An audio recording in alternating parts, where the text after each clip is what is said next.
രാജിവെച്ചു. അയാള് വെക്കണം.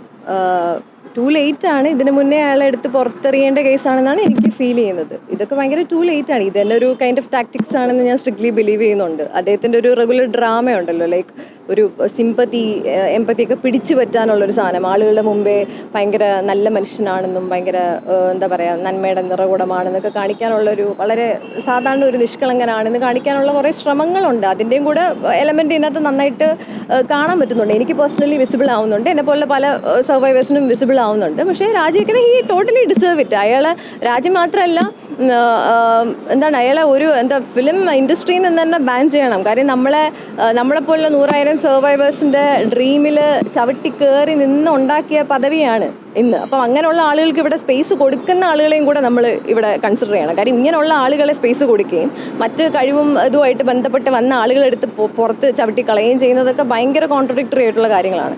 ദയവ് ചെയ്ത് ഇയാളെ വിഷയങ്ങൾ കൺസിഡേർഡ് ചെയ്യുന്ന ഒരു തരത്തിൽ മറ്റുള്ള ആളുകൾ കാണുക എന്നുള്ളതാണ്. ഇൻഡസ്ട്രിയിൽ നിന്ന് തന്നെ ഇയാളെ ബാൻ ചെയ്യണമെന്ന്, ഒരു കൾച്ചറൽ സ്പേസസിലും ഇങ്ങനെയുള്ള അബ്യൂസസിന് സ്പേസ് കൊടുക്കരുത് എന്നും കൂടെ ഉണ്ട്. ഞാൻ നിയമപരമായിട്ട് ഇപ്പം അങ്ങനത്തെ ഒരു ഡിസിഷനിലൊന്നും തന്നെ ഇപ്പോൾ നിലവിൽ ഇല്ല. എനിക്കറിയില്ല ഭാവിയിൽ അങ്ങനത്തെ എന്തെങ്കിലും ഒരു ഇതുണ്ടായിരിക്കുന്നത്. ഇപ്പം ഞാൻ പറഞ്ഞില്ലേ, ഇന്നലെ പറഞ്ഞ പോലെ എൻ്റെ കരിയറിലാണ് ഞാൻ കോൺസെൻട്രേറ്റ് ചെയ്യണത്, സെൽഫിലാണ്. നമുക്ക് ഈ നിയമപരമായിട്ട് ഇറങ്ങുമ്പോൾ കുറേ ഫാക്ടേഴ്സ് ഉണ്ട്. നമുക്ക് ഇമോഷണൽ ആയിട്ടുള്ള കുറേ ഫാക്ടേഴ്സും അതിനുവേണ്ടി കൊടുക്കാനുള്ള സമയം, ബേസിക്കലി അതിനുവേണ്ടി കൊടുക്കാൻ ഇൻവെസ്റ്റ് ചെയ്യാനുള്ള സമയം, ആ സോഴ്സുകളൊക്കെ നമുക്ക് ഇല്ലാത്തൊരു സമയത്ത് നമ്മൾ അതിനു വേണ്ടി ഇറങ്ങി കുറച്ചുകൂടെ നമ്മൾ ട്രോമാറ്റിക് ആണ്, ഓൾറെഡി ട്രോമാറ്റിക് ആണ്. ഇനി അത് എടുക്കാൻ വയ്യാത്തതുകൊണ്ടാണ്.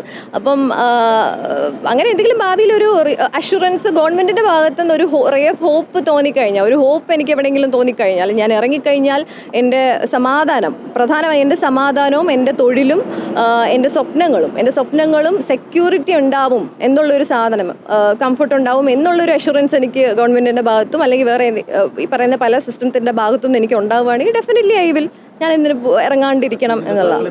നോക്കുമ്പം ഓരോരോ ആൾക്കാർ നമ്മളോട് ബിഹേവ് ചെയ്യാൻ പോകുന്നു. എന്തെങ്കിലും ഒരു ഫിലിം ഓപ്പർച്യൂണിറ്റി വന്ന ആദ്യം നമ്മളോട് ഇതാണ് ചോദിക്കുന്നത്. ഞാൻ കുറച്ച് നേരത്തിന് മുന്നേ പറഞ്ഞിരുന്നു, അടിച്ചു കയറി ആ ഡയലോഗ് പറഞ്ഞ് ഫേമസ് ആയ ഒരാളുണ്ട്, ഒരു ആക്ടറുണ്ട്, മിസ്റ്റർ റിയാസ് ഖാൻ. അദ്ദേഹം ഇതുപോലൊരു എൻ്റെ ഒരു ഫോട്ടോഗ്രാഫറിൻ്റെ നമ്പർ കൺസെൻറ്റ് ഇല്ലാതെ അങ്ങനെ കൺസെൻറ്റ് ഇല്ലാതെ കൊടുത്തു. ഒരു ദിവസം രാത്രി എനിക്ക് ഫോൺ കോൾ വരും. ഒരു ഫോൺ കോൾ മാത്രമാണ്, അതിനുശേഷം അയാളെ പൊടി പോലും ഇല്ല.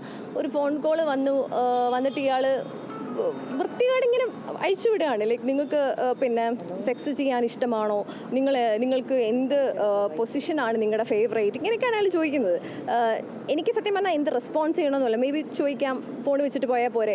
പക്ഷേ അങ്ങനെ അല്ല. ആ ഒരു ഏജിൽ ഞാൻ ഷോക്ക്ഡായിട്ട് ഫോൺ ഇങ്ങനെ വെക്കാണ്ട് ഇങ്ങനെ ഇരിക്കുകയാണ്, എന്തായത് സംഭവിക്കണം. അപ്പം കുറച്ച് കഴിഞ്ഞിട്ട് ഹി വാസ് സേയിങ്, ഓക്കെ നിങ്ങൾക്ക് ഇൻട്രസ്റ്റ് ഇല്ലെങ്കിൽ കുഴപ്പമില്ല, ഞാൻ കൊച്ചിയിൽ 9 ഡേയ്സിനുണ്ട്, നിങ്ങളുടെ ഫ്രണ്ട്സോ ആരെങ്കിലും ഇവിടെ ഉണ്ടെങ്കിൽ അവരെങ്കിലും ഒപ്പിച്ച് തന്നാൽ മതി, ഇത് സോക്കോൾഡ് ഒപ്പിച്ച് തന്നാൽ മതി എന്നുള്ള രീതിയിലാണ് അയാൾ സംസാരിച്ചത്. ഇതുപോലെ എത്രയോ ആൾക്കാർ, ചില പ്രൊഡക്ഷൻ കൺട്രോളേഴ്സ്, ഫിലിം എല്ലാം ഓക്കെ ആയിട്ട് ലൈക്ക് വിളിച്ചിട്ട് ഇതുപോലെ നിങ്ങൾ കുഴപ്പമൊന്നുമില്ല, നിങ്ങൾക്ക് ഒന്ന് വേറെ ആരുമില്ല, ഒന്ന് ജസ്റ്റ് ഡയറക്ടറുമായിട്ട് സ്ക്രിപ്റ്റ് റൈറ്ററായിട്ട് എഡിറ്ററായിട്ട് ഇങ്ങനെ ലിസ്റ്റ് ഇങ്ങനെ വരും. See we have to sleep with all these men എന്ന് പറഞ്ഞിട്ട് ആ സമയമൊക്കെ എത്തിയപ്പോൾ എനിക്ക് മനസ്സിലായി ഇവിടുത്തെ ഒരു സ്വഭാവം. ഓക്കെ, ഇതെന്താണ് എന്നുള്ള ഒരു കൈൻഡ് ഓഫ് വല്ലാത്തൊരു മാനസികാവസ്ഥയിലും കൂടെ ഞാൻ പോയി. കാര്യം ഒരു ഓപ്പർച്യൂണിറ്റി ഗ്രാബ് ചെയ്യാൻ പറ്റുന്നില്ല.